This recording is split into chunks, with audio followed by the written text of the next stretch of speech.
there's no place to sit. Oh, please be seated. Where? I insist. Be seated, please. First of all, make yourself comfortable. Dr. Louis, it's kind of intimidating looking up here at you from the floor. Is it now?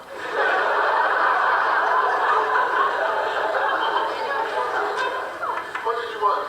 Dr. Louis, I need you to change my exam grade.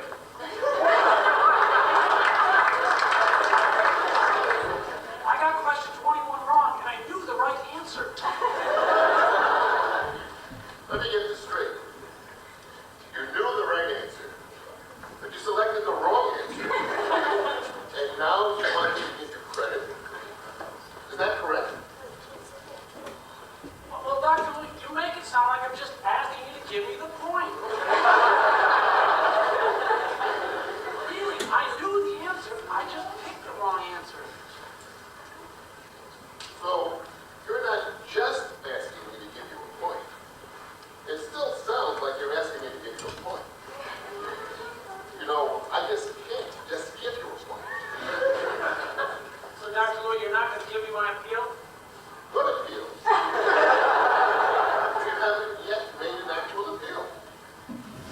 Well, Dr. Louis, then what about question number 34? What about question number 3? Well, Dr. Louis, half the class got question number 34 wrong.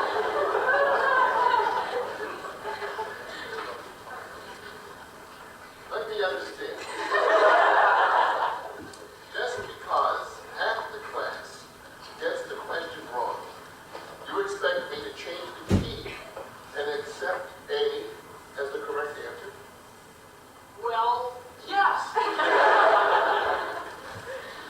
Okay, under one condition.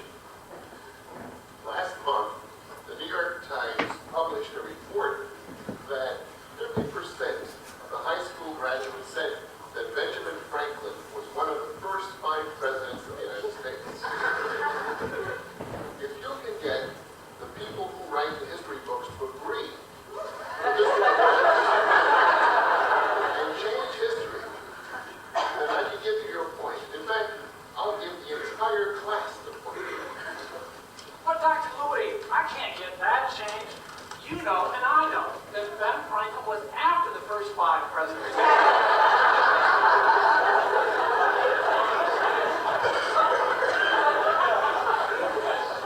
Oh, really? From what I know, Ben Franklin was never president of the United States, just like propranolol never was and never will be an alpha antagonist. So you're not going to give me the point on number 34? No. Well, Dr. Louis, what about question number 12?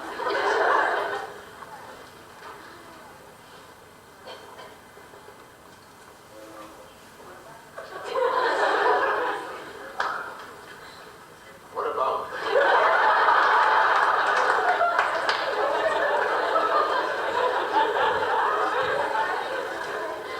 Dr. Louis, the question asks about the effects of phenylephrine on heart rate. I heard you in class. I was right there. It's in my notes. In my notes, I have where you said that phenylephrine decreases heart rate. Can I see your notes?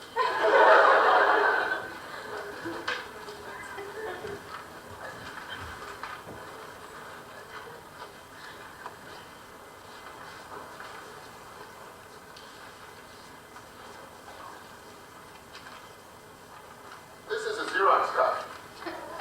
Where are your original notes? I always copy my notes. Just in case I spill coffee on it. Look, here's some more notes.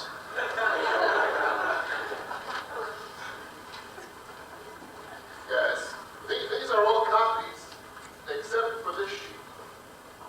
But look, the handwriting on this sheet is different from the notes. I think that happens when I Xerox them.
can't give you the point. Besides, the question here asked about the direct effects of phenylephrine and the decreased effect.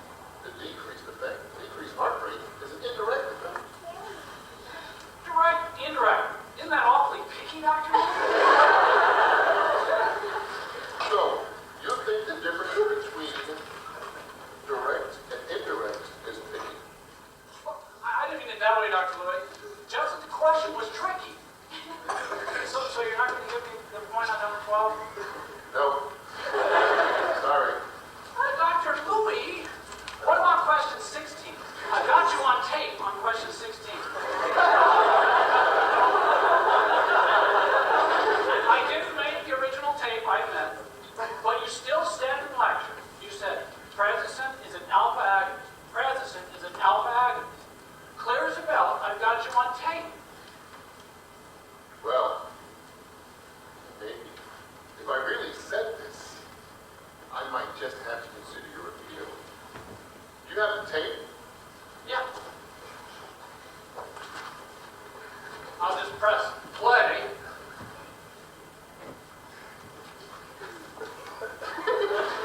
I say, Regarding the effects of prednisone and alpha receptors. No, he doesn't know.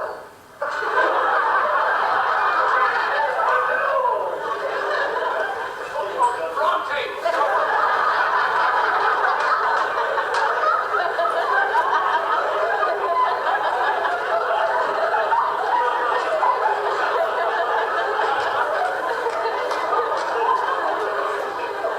Sorry, wrong tape. So you're not going to give me the point on number 16? No. Doctor, what about question number 6? On the old exam, the question on the old exam, the question reads, clonidine is an alpha-2 agonist, and the answer is true. Yes. And? Question number 6 on this exam reads, clonidine is an alpha-2 agonist. I think true, and you marked it wrong. May I see the exam?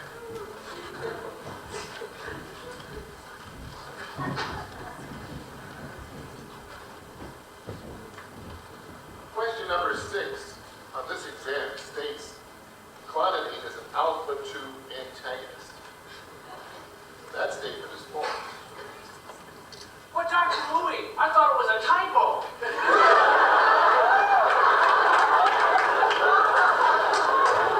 The old exam didn't ask about that word. The old exam asked about an agonist. Now that's a trick question. I don't think it's a trick question. You must carefully and completely read every single question. You can't rely on the old exam entirely. So you're not going to give me that point? Well, sorry. Dr. Louis, please, you gotta help me. I only need one more point, and my grade will go from a C to a B. Please, Dr. Louis, at least listen to me.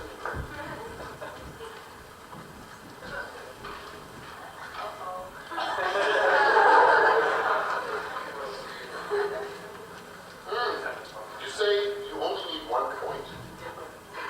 According to my records, 1 point will not change your grade. My records indicate you need to get credit for 4 questions. Well, exactly, Dr. Louis. I need one from you and one from Dr. Lindblad.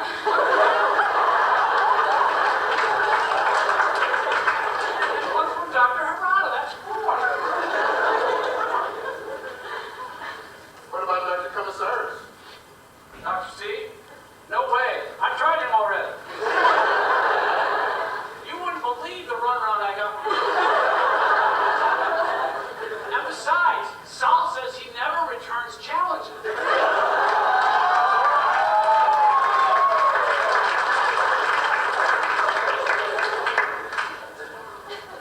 Well, if you don't have any more appeals, I've got to go to meetings soon. Wait, Dr. Louis, don't leave yet. What about number 13, Dr. Louis? I picked C on number 13.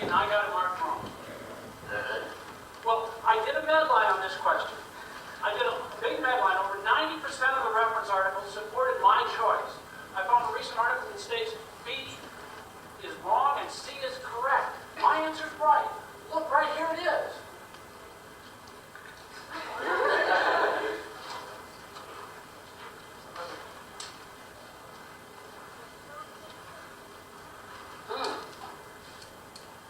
This is very interesting. I think I'm going to change my lecture next year to include this. Thank you very much. But Dr. Louis, what about my appeal? Oh yeah, your appeal. Did you know about this before the exam? Or did you find out about it only after you got the question wrong? Well, Dr. Louis, I've got to be honest. I didn't know about it beforehand. I looked it up afterwards. But still, it supports my choice. It indicates that the key choice is incorrect. Sorry, you didn't know it before.